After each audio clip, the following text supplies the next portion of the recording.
Yung umaga po, tinanghali po ng gising ang inyong lingkod, si Chef Roy. Kasi po wala naman pasok po sa relax. Kanina po pagkagising ko, nag-open po ako ng cellphone.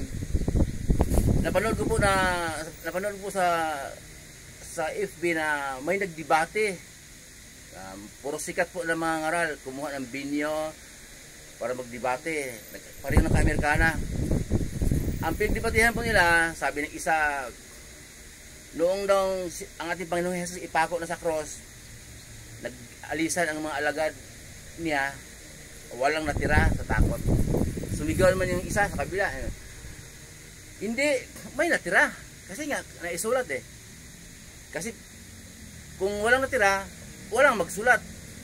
Kaya naisulat yung kaganapan, may natira. Nagdebate po sila hanggang sa parang mag-aaway na. Pero nakakatawa po, nakakalungkot din.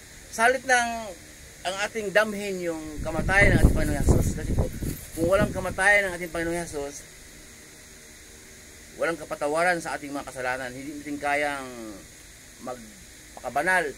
Hindi natin kayang humingi natin tawad sa Diyos Ama. Kasi araw-araw po tayo nagkasala kasi.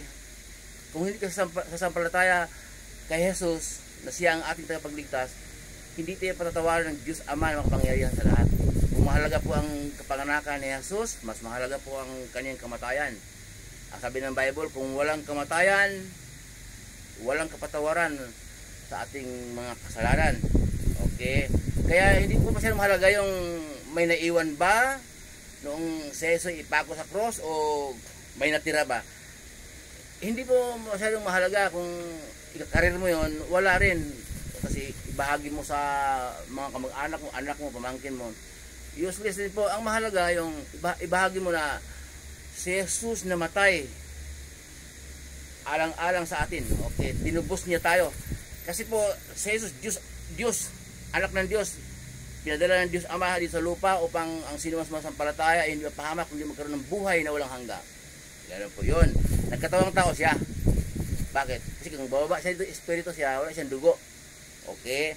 Kaya siya nagkatawang tao po, para may dugo. Kasi dugo nga ang panghahandog eh. Yun ang mabangong sanyo sa Diyos Ama. Yung Diyos Ama, siya rin ang gumawa ng paraan para makabayad tayo sa ating mga kasalanan. Hindi natin kayang magbayad sa ating mga kasalanan. Kaya sinadya ng Ama. Ano ngayon kung mamatay anak niya yun? Makapangyarihan naman sila. Kaya niyang buhayin pagkaraan ng 3 araw. Kaya namatay sa cross, ang dugo niya ang maghugas sa ating mga kasalanan. Yun po ang mahalaga. Yun po ang mahalaga, ibahagi natin. Hindi yung may naiwan ba, mag-away kayo, walang naiwan. Mayroon, hindi namin nagsulat. Hindi po mahalaga yun. Ang kamatayan natin Panginoong Jesus ang mahalaga. Dahil po, kung sabi ng Bible, kung walang kamatayan, walang kapatawaran sa ating mga kasalanan. Muli po ang inyong lingkod, si Chef Roy. Pagpapalain po tayo ng Diyos.